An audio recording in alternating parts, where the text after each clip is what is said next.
మీ shop లో sweets అన్ని నేతితో తయారు చేసింది? అసలు సిసలైన నేతితో తయారు చేయబడిన స్వీట్లు సార్. ఓహో, మరేం లేదయ్యా, రేపు పెద్ద పార్టీ ఉంది, దానికి ఆర్డర్ ఇద్దామని. ఏ షాప్ అయితే బెటర్ గా ఉంటుందా అని ఆలోచిస్తున్నాను. తినచూడండి సార్, మీకే తెలుస్తుంది. ఒరే ఒక స్వీట్ పెద్ద ఆర్డర్లకి కమిషన్ కూడా ఇస్తామండి. ఓహో, బ్రహ్మాండంగా ఉంది. ఇదిగో, నీకు ధనలక్ష్మి ఏజెన్సీస్ తెలుసా? ధనలక్ష్మి తెలుసండి. తెలుసా? పక్క వీధిలో బస్ స్టాండ్ పక్కనే. బస్ స్టాండ్ పక్కన 10వ నెంబర్ ఇల్లే కదండి. కరెక్ట్ అయ్యా బాబు. అమ్మయ్యా, ఇదిగో అక్కడ రేపు పార్టీ. కుర్రాడికి అడ్వాన్స్ ఇచ్చి పంపిస్తాను. 10 కేజీలు స్వీట్ బ్రహ్మాండంగా ఉండాలి. 10 కేజీలు. ఓ మైసూర్ పాకు. ఈ మైసూర్ పాకు ఏంటి సార్, పాలకోవా కూడా తీసుకోండి. Thank you. స్వీట్ మాత్రం బ్రహ్మాండంగా ఉండాలి. చాలా బాగుండాలి. బాగా చేద్దాం. ఏమండి అడ్వాన్స్? ముక్క పీకడానికెందుకురా తొందర, చిందర వందర. ఇదిగో దొంగ కోళ్ళ నా ముక్కలు చూస్తే నేను ఒప్పుకోను. అయినా మీ చేతిలో ముక్కలు పెట్టుకుని నా చేతిలో ముక్కలు చూస్తారేంటి? నా ముక్కలు ఎప్పుడైనా చూసుకోవచ్చు కదరా, ముందు నీ ముక్కలు చూస్తే ఒక పని అయిపోతుంది కదా.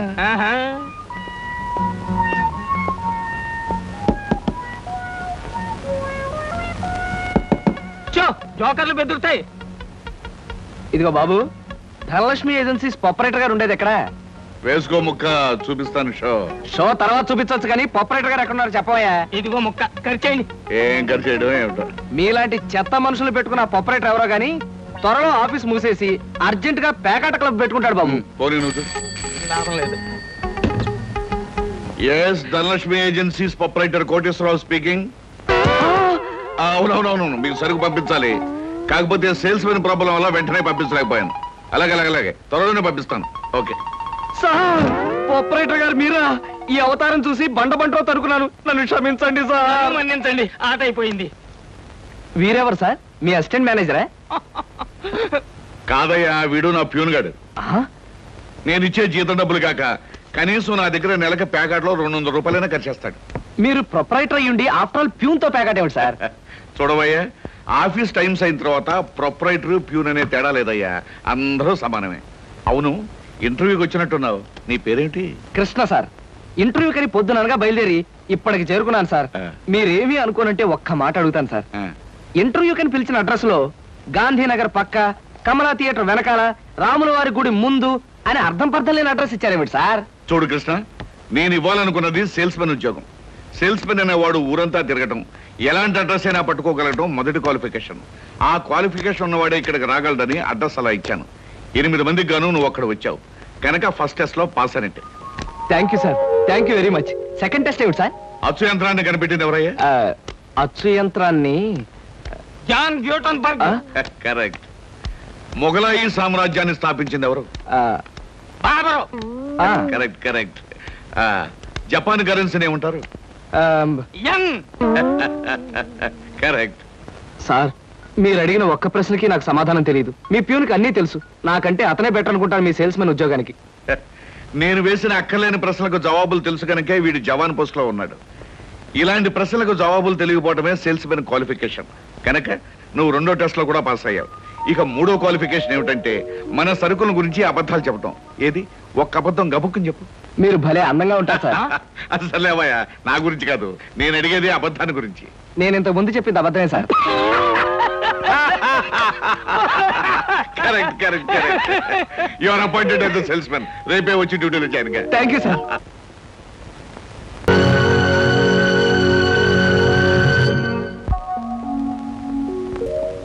ఏమయ్యా, మీ నలుగురు కలిసి ఈ నెలలో 6 డజన్ ఆర్డర్లైనా తీసుకోలేదు. ఎందుకు పనికొస్తారా మీరు?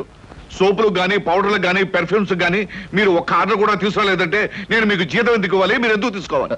అదిగా సార్, ఎన్నో విధాలుగా ప్రయత్నం చేశాం కానీ కారణాలు సంజాషులు కాదు నాకు కావాల్సింది, పని జరగడం కావాలి. Good morning sir. Good morning.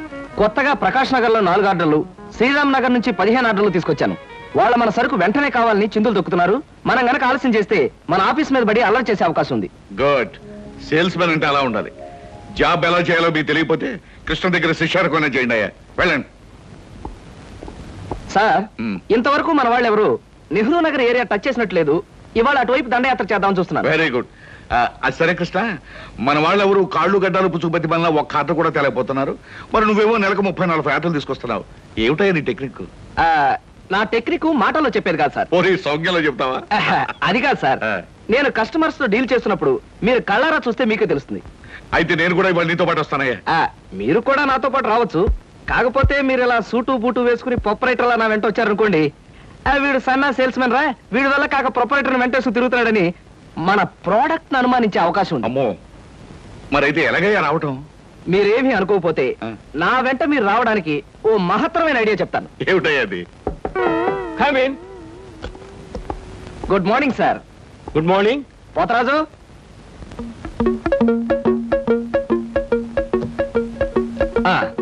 మీరు కొత్తగా పెట్టిన ఈ సూపర్ మార్కెట్ చూస్తుంటే నా మతి పోతుంది సార్.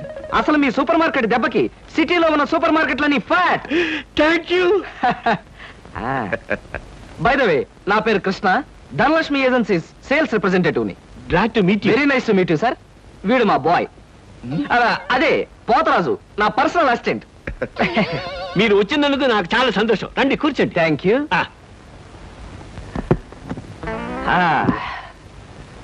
పోతరాజు, బాయ్స్ కూర్చోకూడదు కదా. అలాగే నిలబడతానులేండి. సార్, మా ప్రోడక్ట్స్ అన్ని కొంచెం మంచినీళ్ళు ఇప్పిస్తారా? బాయ్ బయటికి వెళ్ళాడు. ఒరేయ్, నన్ను ఊరే అంటావా? పోతరాజు, బాయ్స్ ని అరే ఒరే అనక అయ్యా ఏమండి అనరు కదా. అవునవును, నేను బాయ్ని కదా. జగ్గులో వాటర్ ఉంది, అయ్యగారికి తెచ్చి. నేను నీళ్ళు తీసుకొచ్చి వాళ్ళ, లేకపోతే నేను తీసుకురావాలా? కదా పోతరాజు, ఇప్పుడు నువ్వు బాయ్ కదా. అవును, నేను బాయ్ని కదా. మీ బాయ్ ఏంటి జోకర్ లాగా ఉన్నాడు?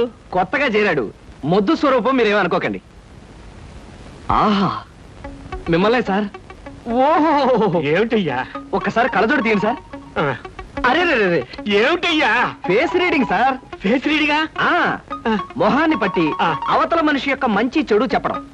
దాన్ని నేను 6 సంవత్సరాల పాటు అలహాబాద్ లో ఐజిన్ ఓవర్ అనే ఆస్ట్రేలియన్ ద్వారా దగ్గర ట్రైనింగ్ పొందా.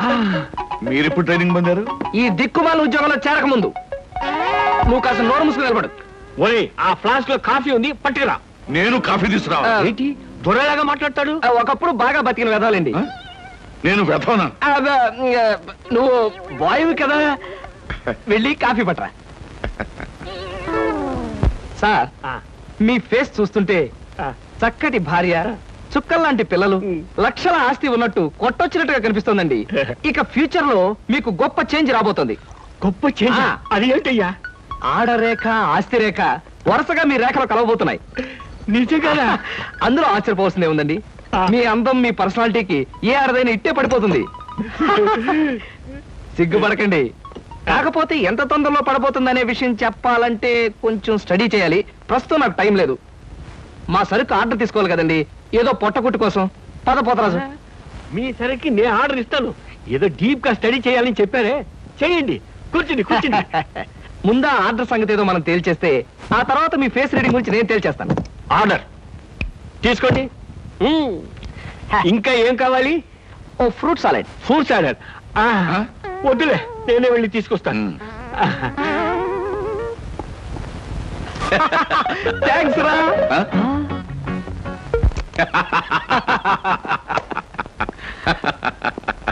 నిజంగా నీకు గొప్ప టాలెంట్ ఉందయ్యా. 6 నెలల్లో ఆడది ఆస్తి కలిసి వస్తుందని 60,000 రూపాయలు సరుకు వాడు కట్టకట్టావు. అవును, అసలు నీకు ఫేస్ రీడింగ్ ఏమన్నా తెలుసా? ఫేస్ రీడింగ్ లేదు, మీటర్ రీడింగ్ లేదు సార్. ఆ మాట ఎక్కడో చదివినట్టుగా గుర్తు. ఏ మనిషికైనా ఆస్తి అమ్మాయి అప్పనంగా కలిసి వస్తుందంటే సంబరంగానే ఉంటుందిగా. ఆ వీక్నెస్ పాయింట్ పట్టుకుని వాడి చిత్త కొట్టేశా. నాతో ప్యూర్ వేషం వేయించితే వేయించావు కానీ మహత్తరమైన నీ టాలెంట్ కనిపెట్టే అవకాశం కలగజేసావయ్యా. సరే కూర్చో. పర్వాలేదు సార్. పర్లేదు, కూర్చోవయ్యా. ఇంతకాలం నువ్వు నా దగ్గర పనిచేస్తున్నా మీ కుటుంబ వ్యవహారాలు ఏమి తెలుసుకోలేదు. అసలు మీ వాళ్ళు ఎవరైనా ఉన్నారా? ఏమిటి మీ కుటుంబ పరిస్థితి? సాధారణంగా మా కుటుంబ విషయాలు చెప్పి ఎదుటి వారికి తలనొప్పి తెప్పించడం నాకు ఇష్టం లేదు. పోనీ తలనొప్పి తెప్పించకుండా క్లుప్తంగా చెప్పబోయా. అంత అభిమానంగా అడుగుతున్నారు కాబట్టి చెప్తున్నాను. నేను కాకుండా మా ఇంట్లో ఉన్న వ్యక్తులు 3. మా అమ్మ దైవభక్తి, ఎదుటి వాళ్ళ మీద అభిమానం, ఆప్యాయత కలిగిన దేవత లాంటి మనిషి.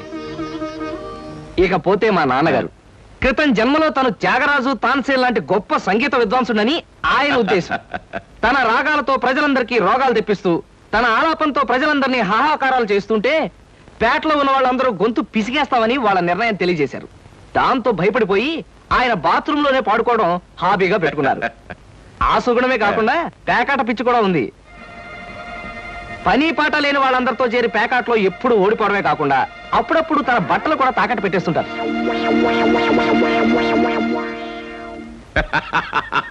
ఇక మిగిలింది మా తమ్ముడు సినిమా యాక్టర్ చిరంజీవి. ఏమిటి, సినిమా యాక్టర్ చిరంజీవి మీ తమ్ముడా? అబ్బే కాదు సార్, మా తమ్ముడు బాబ్జీ చిరంజీవి అభిమాని. అలా చెప్పు, లేకపోతే చిరంజీవి మీ తమ్ముడు ఏమిటి, నీకు ఉద్యోగం ఏంటి అనుకుంటున్నాను. అబ్బే కాదు సార్, ఇక యథాశక్తి వాడు చదువు సంచలు మానేసి సినిమా థియేటర్ల దగ్గర కటౌట్లకు దండలు వేయడం, చిరంజీవి సినిమా రిలీజ్ అయితే పిచ్చిగా రెచ్చిపోయి థియేటర్ దగ్గర గోల చేయడం ప్రస్తుతం వాడి జీవిత జయంగా పెట్టుకున్నాడండి. అది సార్ మా కుటుంబ పరిస్థితి. అంటే ఇంటెల్లపాదికి సంపాదించి పెట్టేవాడు నువ్వు ఒక్కడవేనన్నమాట. చూడు మిస్టర్ కృష్ణ, నీ కారణంగా మన కంపెనీ ఎంతో అభివృద్ధిలోకి వచ్చింది.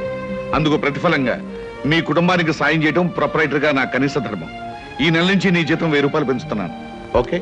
Thank you sir, thank you very much. ఆ విధముగా జూదమునందు అన్ని పోగొట్టుకున్న పాండవులు అరణ్యవాసములకు బయలుదేరి. ఆహా, ఏమి రాశాడయ్యా మహానుభావుడు. ఎవరు? వాల్మీకి మహాకవి. The law of diminishing returns states that the more you consume of a product, the more you పరీక్షలు కదన్నయ్యా, చదువుకుంటున్నాను. ఓహో, చదువు చదువు. అలాగే. అమ్మా అమ్మా. వస్తున్నాను బాబు. చేసేది సేల్స్ మెన్ ఉద్యోగం. నీడ పట్టును ఉండకుండా ఎండనక వాననక ఊరంతా తిరిగి అలసిపోయేస్తుంటాం. నీ కష్టం తెలుసుకుంటే నాకెంతో బాధగా ఉందిరా కృష్ణ. కాఫీ తీసుకో బాబు. అమ్మా, నా కష్టంతో ఇంట్లో అందరి ఆకలి తీరి కుటుంబం అంతా ఆనందంగా ఉందని తలుచుకున్నప్పుడల్లా నాకు సంతోషంగాను సంతృప్తిగాను ఉంటుందమ్మా. అన్నట్టు ఇవాళ జీతం అందింది. ఇంటి ఖర్చులు ఏమిటో, ఎవరెవరికి ఎంతెంత ఇవ్వాలో లిస్టు రాసిస్తే. కృష్ణ, ఈ వయసులోనే సంపాదించే బాధ్యతను ఎత్తినేసుకున్నావు. కుటుంబాన్ని నడిపే బాధ్యత కూడా నీకెందుకురా?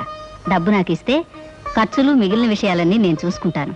నీకివ్వడానికి నాకేమీ అభ్యంతరం లేదమ్మా. కాకపోతే ఈ కాస్త జీతంలోనూ అందరినీ మేనేజ్ చేయడం నీకు కష్టమేమోనని. ఒరేయ్, నేను అమ్మని, నాకు ఆ మాత్రం తెలీదు. అమ్మవు కాబట్టే అందరి మాటలకు కరిగిపోయి అడిగిన వాళ్ళందరికీ కాదలేక ఇచ్చేస్తావని. సర్లేరా. సరే సరే సరే, తీసుకో. నేను వెళ్ళి బట్టలు మార్చుకొస్తాను. బియ్యానికి 300. అమ్మా, నీకు విషయం చెప్పాలంటే ఏడుపు వస్తుందమ్మా. ఏడవలసిన అవసరమే వచ్చిందిరా బాబ్జీ. ఇంట్లో నాన్న సంగీతంతో హింసిస్తున్నాడని చదువుకోవడానికి బీచ్కి వెళ్ళాను. అక్కడ వాచ్ పోయిందమ్మా. ఎల్లుండి నుంచి పరీక్షలు. కనీసం చేతికి సెకండ్ హ్యాండ్ వాచ్ అయినా ఉండాలిగా. ఓ 100 రూపాయలు బొమ్మా. ఈసారైనా తగలేసుకోకుండా వాచి కొనుక్కో. అలాగే. ఇదిగో 100. అయినా వాచి బారేసుకోవడం ఏమిట్రా పిచ్చి వెధవ. ఇదిగో పార్వతి, ఇందాక వీధిలోంచి వస్తుంటేను కొందరు పెద్ద మనుషులు కనిపించి త్యాగరాజోత్సవాల దగ్గరికి వస్తున్నాయి కదా, నా వంతు ఓ 500 రూపాయలు విరాళంగా ఏమని భైరవ రాగంలో బావురమన్నారే. 500? నేను ఇలాగే అన్నాను. మీరిస్తాను ఒప్పుకున్నారా? కుటుంబం బరువు బాధ్యతలు తెలిసిన వాడిని నేను ఎందుకు మాటిస్తానే. కావాలంటే 2 లేక 300 విరాళంగా ఇస్తాను. ఆ రోజు ఉచితంగా కచేరీ చేస్తానని మాటిచ్చాను. పైసా కూడా అడగం. మీ కచేరీ మాత్రం వద్దు బాబు అని దండం పెట్టుంటారు. అంతేనా? కమాచు రాగంలో కాళ్ళు చేతులు వెరకొడతాను. నా కచేరీ అంటే బొత్తిగా భక్తి శ్రద్ధలు లేవు. ఆఖరి మాటగా 200 రూపాయలు విరాళంగా ఇస్తాను అన్నానే. ఇవ్వకపోతే బాగుండదు, ఆ తర్వాత నీ ఇష్టం. చారాస్వామి నిన్ను ఆశీర్వదిస్తాడు. 3, 4, 5. అమ్మగారు పాలకు డబ్బులండి. అమ్మగారు పచారీ సామాన్ డబ్బులండి. అమ్మగారు నా జీతం అండి. అమ్మగారు పాలకు డబ్బులండి. అమ్మగారు పచారీ సామాన్ డబ్బులండి.